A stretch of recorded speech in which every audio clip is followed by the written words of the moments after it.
إلا تنفروا يعذبكم عذابا أليما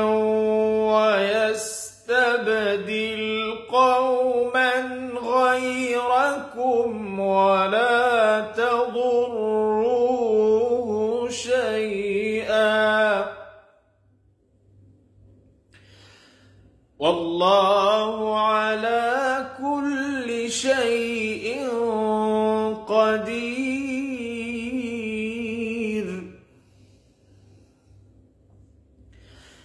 إلا تنصروه فقد نصره الله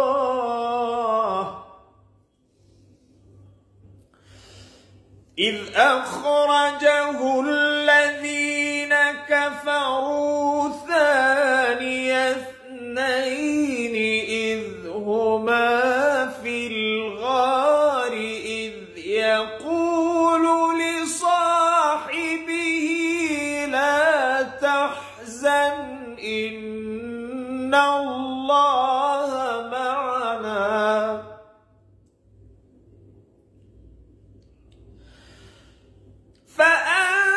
فأنزل الله سكينته عليه وأيده بجنود لم تروها وجعل كلمة الذين كفروا السفلى وكلمة الله هي العليا